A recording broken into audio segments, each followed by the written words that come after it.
그래서 산소 농도가 클로로플라스트 안에 높아지면은 리뷸러스 1,5 비스포스페이트를 루비스코가 산소와 결합시켜가지고 포스포글라이콜레이트라는 이 골칫덩어리 분자를 만들어내죠. 그래서 이 골칫덩어리 분자를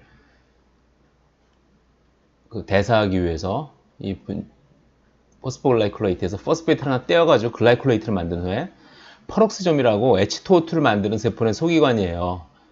골칫덩어리 분자들, 웬만한 효소 가지고는 잘 분해를 못 시키는 그런 분자들은 다 퍼럭시점으로 넘기는 경우가 많죠. 그래서 글라이콜레이트의 형태로 퍼럭시점으로 넘겼다가 여기서 H2O2를 만드는 반응을 통해서 글라이옥실레이트로 됐다가 다시 글라이젠으로 바뀌었다가 글라이진 아미노산 두 개가 합쳐지면서 세린이라는 아미노산이 만들어지고 암모니아 그룹이 하나 떨어지고 CO2가 하나 나가고, 그렇죠? 다시 세린은 퍼럭시점으로 돌아와서 다시 이런저런 반응을 거쳐가지고 글라이세레이트로 바뀐 후에 다시 클로로플라스트 들어와서 3포스포글라이세레이트로 전환된 후에 다시 켈빈 벤슨 바썸 사이클로 돌아가게 된다. 역시 포스포글라이콜레이트라는 이런 놈이 생기기 때문에 굉장히 비싼 비싸고 귀찮은 경로를 돌려가지고 식물세포들이 이거 하나 없애기 위해서 온갖 짓들을 다 하는 것을 알 수 있죠. 특히 문제가 되는 게 이 암모니아죠. 암모니아를 처리하기 위해서 또 굉장히 또 여러 가지 패스웨이를 또 돌리게 돼요. NH3도 처리해야 되고 ATP도 사용해야 되는 등 굉장히 비싼 패스웨이다. 그럼에도 불구하고 산소와 광호흡을 일으키면은 포스포글라이콜레이트를 처리하기 위해서 이런 고충을 겪는 식물세포를 생각해줘라.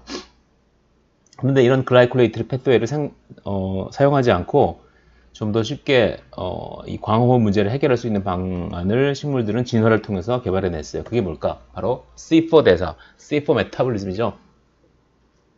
고온 건조한 기후에서 기공을 닫으니까 밖에 있던 CO2는 못 들어오고 안에 있던 산소가 물이 쪼개져서 생긴 산소가 나가지 못하고 산소의 분압이 올라가면서 산소가 루비스코에 의한 효소 반응을 통해서 RUBP와 결합해서 포스포글라이콜레이트가 만들어지죠. 그래서 이런 문제를 해결하기 위해서 C4 플랜트라는 게 있어요. C4 플랜트라는 식물이 이제 진화를 통해서 지구상에 태어나게 되죠. 어떤 환경에? 이렇게 고온, 건조한 환경이죠. 고온, 건조한 사막과 같은 환경에서 C4 플랜트가 많이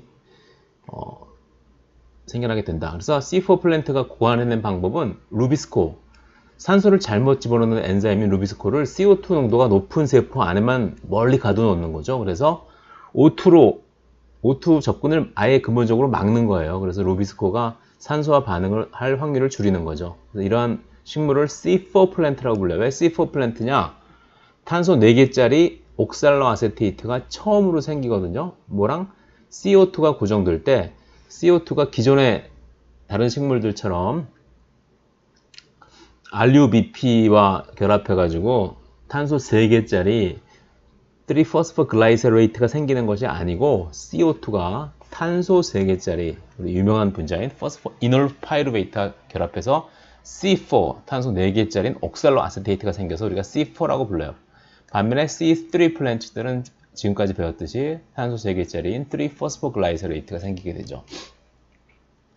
C4 플랜트의 경우는 이 루비스코를 산소가 안 닿는 깊은 곳에 격리해 놨다고 했는데 이 바깥쪽에 가까운 위치에는 메소필 셀, 여육세포라는 세포가 존재하고요. 그리고 그 바로 밑에는 번들 쉐터 셀, 유관속초세포라는 게 존재해요.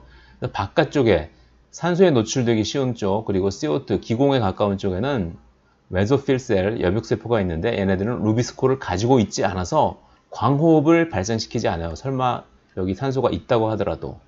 그래서 CO2는 일단 다른 방법으로 이 메소필 셀에서 루비스코가 아닌 다른 방법을 통해서 고정이 되게 되죠. 그리고 C4 플랜트는 우리 기공에서 멀리 떨어져 있는 번들 쉘ter에만 존재한다. 그럼 이 복잡한 과정을 한번 자세히 들여다보도록 할게요. 확대를 해서 볼게요. 그럼 우리 C4 플랜트에서 CO2가 메소필 셀, 여백세포와 번들 쉘ter에서 두 단계에 걸쳐서 고정되는 과정에 대해 살펴보자. 이게 식물 C4 플랜트의 잎사귀 표면이죠. 기공세포가 있어서 CO2, 이산화탄소가 세포 안으로 들어와요. 무슨 세포? 메소필 셀, 여백세포, 메소필 셀, 여기까지 메소필 셀이에요. 메소필 셀에 CO2가 들어오게 되면 이제 물에 녹아서 탄산이온이 되게 되죠. 그럼 이 탄산이온을 받아들이는 게 누구냐? RUBP가 아니라 우리가 글라이콜라이시스 해당 작용에서 배웠던 스타 분자, 포스포이놀 파이루베이트 기억나죠? 고에너지 분자. 여기는 포스페이트가 떨어지면 에너지가 많이 발생해서 기질 수준에서 ATP도 만들어낼 수 있는 그런 고에너지 분자죠. 어쨌든 여기 포스페이트가 떨어지니까 얼마나 많은 에너지가 발생하겠어요. 그러니까 평소에 하기 힘들었던 CO2를 고정시키는 것 같은 자유롭게 돌아다니는 CO2 혹은 CO2가 녹은 형태인 HCO3- 탄산이온을 고정시키려면 얼마나 에너지적으로 불리하겠어요. 그쵸? 엔트로피가 낮아지는 그런 반응이니까 무질서도가 감소하는 그런 반응이죠. 그래서 이 반응을 촉매하는 PEP 카르복실레이즈는 포스페이트를 떼어내고 포스포이놀 파이루베이트의 이쪽 부분, 이 탄소에다가 CO2를 붙여서 양쪽에 카르복실릭 애시드가 2개 있는 가장 유명한 탄소 4개짜리 유기산 옥살로 아세테이트를 만든다. 옥살로 아세테이트는 근데 어디로 들어가게 돼요? 어디로 들어가? 이 메소필셀 엽육세포의 엽록체 안에 이 채널을 통해서 들어가서 옥살로 아세테이트가 엽록체 안에서 NADPH로부터 전자 2개를 받아가지고 환원돼요. 뭘로 환원될까? 어디가 환원될까요? 딱 보시면 알죠? 이제 이 케톤 그룹이 환원되죠? 케톤 그룹이 환원돼서 말레이트로 바뀌게 돼요. 말레이트 이때 NADPH가 하나 NADP 플러스로 산화가 된다. 그렇죠? 말레이트는 이제 다시 어디로 가요? 다른 세포로 가는 거예요. 다른 세포. 밑에 있는 번들쉐스 셀로 가요. 번들쉐스 셀을 가는데 식물세포는 이웃세포들끼리 세포질이 종종 플라스모데스마타라는 기관으로 연결이 되어 있어요. 여기 보시면은 플라스모데스마타, 메소필셀과 번들쉐스 셀, 유관속초세포가 이 일종의 동물세포를 말하면은 뭐 갭 정션과 같은 세포질이 서로 연결되어 있는 거죠. 거기를 통해서 말레이트가 메소필셀의 엽록체로부터 플라스모데스마타를 통해서 번들쉐셀의 엽록체 내부로 들어오게 돼요. 그럼 들어오면 어떻게 될까? 어떡하지? 셔틀 같은 거 많이 배웠으니까 알겠죠? 또 뭔가 다른 걸로 또 바뀌겠죠? 여기가 아까 받았던 거, 아까 CO2로 받았던 이 부분이 떨어져 나가게 돼요. 떨어져 나가게 되죠? 떨어져 나가게 되면서 어떻게 될까? 이게 떨어져 나가게 되니까 이 카르복실릭 애시드 부분이 떨어져 나가게 되면은 이 반응은 그 무질서도가 증가하는 반응이니까 굉장히 다른 불리한 반응을 같이 일어나게 할 수 있죠. 어떤 거? NADPH를 만드는 것 같은 거. NADP 플러스에게 억지로 전자를 꾸겨 넣어서 NADPH를 만드는 반응을 가능하게 하죠. 그래서 CO2가 떨어져 나가면서 파이루베이트가 만들어지고 파이루베이트는 다시 요 번들쉐셀의 요 엽록체의 요 채널을 뚫고 나가가지고 역시 플라스모데스마타를 통해서 윗세포 메소필셀의 어디에요? 다시 엽록체 내부로 들어가서 파이루베이트 포스페이트 다이카이네이즈 포스페이트를 갖다가 붙이고 여기 붙이기가 굉장히 힘들겠죠. 파이루베이트가 알죠. 그래서 우리 글루코니오제네시스 때 2스텝을 거쳐서 했죠. 여기서는 약간 또 다른 방법을 사용해요.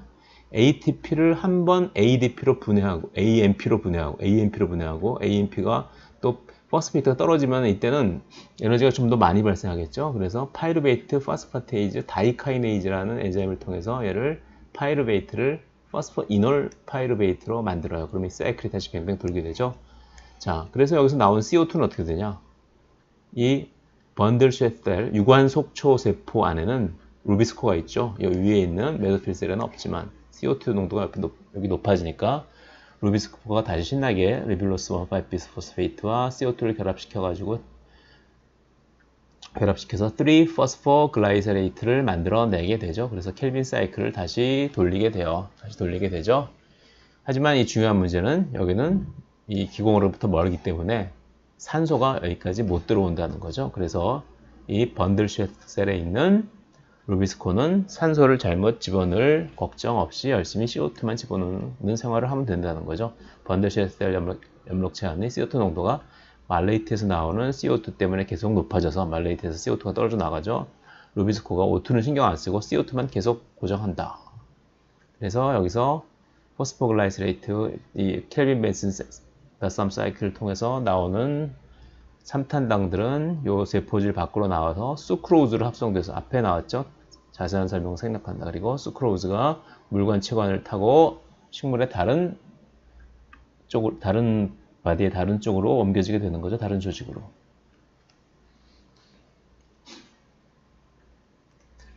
그래서 이 패스웨이를 우리가 해치 슬랙 패스웨이라고 불러요. 해치 슬랙. 앞 페이지에 복잡하게 그린 경로를 요즘 교과서에는 해치 슬랙 패스웨이라 부르지, 해치 박사가 1966년 얼마 안 됐죠. 슬랙 박사와 함께 최초로 밝혔죠. C4 식물의 메커니즘이 밝혀진 지 그렇게 얼마 안 됐어요. C4 식물이 탄소를 고정해서 3-phosphoglycerate가 아닌 탄소 4개짜리 옥살로아세테이트를 만든다는 획기적인 사이언티픽 디스커버리였다. 사실 뭐 이런 다른 분들이 먼저 이 비슷한 패스웨이를 많이 연구를 했다고 해요. 말레이트와 아스팔테이트가 CO2 고정으로 만들어진다는 것을 먼저 관찰하긴 했는데 또 약간 또 변형된 패스웨이도 있다고 해요. 하지만 오직 승자만 기억할 뿐 지금 가장 중요하게 잘 연구가 되는 것은 해치 슬랙 패스웨이죠. 여러분도 이것만 아시면 될 것 같아요. 다시 여기서 해치 슬랙 패스웨이를 보여주고 있는데요. CO2, H2O3, 그래서 PEP에다가 CO2를 붙여가지고 옥살로아세테이트를 만드는 이 엔자임 PEP 카르복실레이즈. 나 PEP 카르복실레이즈는 이 탄산이온에 대한 친화도가 루비스코보다 훨씬 높아서 적은 CO2 농도에서도 HCO3-와 반응을 무지하게 잘한다. 그리고 바보 같은 루비스코와는 달리 O2는 기질로 전혀 사용하지 않는다는 거죠. 우리 옥수수 메이즈와 사탕수수 슈가케인은 대표적인 C4 식물이다. 온도가 높고 건조한 지역에서 C3 식물보다 훨씬 더 잘 자란다. 건조하니까 수분이 증발되지 않게 기공을 거의 닫고도 루비스코 대신 CO2에 훨씬 더 친화도가 높은 PEP 카르복실레이즈를 사용하는 C4 식물은 광합성을 수행하여 살아남을 수 있는 거구나. 또 약간 다른 게 있어요. 크라스율라시안산 애시드 메타볼리즘. 이거 발음하기가 너무 힘든데 글리코산 경로 첫 번째 배웠죠. 그리고 C4 대사 외에 고온 건조한 지역에 사는 식물이 광호흡을 막기 위해 택한 적응 방법 중 하나가 크라스알렉시안 애시드 메타볼리즘 CAM. 크라스알렉세가 뭐냐면은 요즘 우리나라에도 많이 키우는 다육이라고 하죠.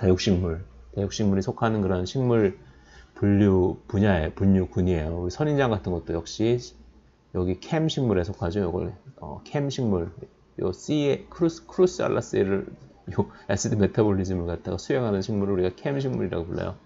C4 식물에서는 CO2가 처음 고정이 일어나는 장소와 켈빈 맨슨 바싸움 회로가 돌아가는 장소가 메서필과 번들 쉐셀러 공간적으로 분리가 되었지만 공간이 서로 다른 곳에 일어나죠. 번들 쉐셀이 훨씬 안쪽에 있으니까 그래서 산소가 거기까지 못 들어가게 루비스콜을 그 안쪽에 가둬놓은 건데 캠 식물에서는 뭐가 다르냐? 두 과정이 시간적으로 분리되어 일어나요. 캠 식물에서도 역시 해치 슬랙 패스웨이가 일어나서 말레이트로 옥살로아세테이트에서 말레이트로 이렇게 이런 반응이 일어나는데 이건 오직 밤에만 일어난다.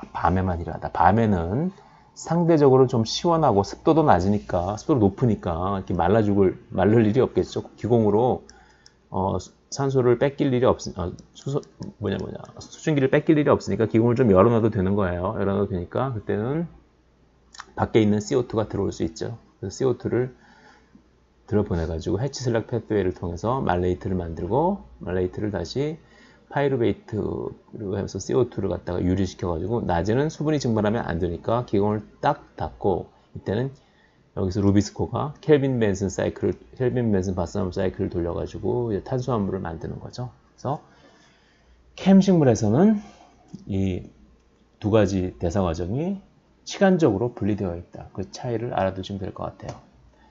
지금까지 캐톤 컬리지 생화학 6장까지 모든 내용을 마쳤습니다. 감사합니다.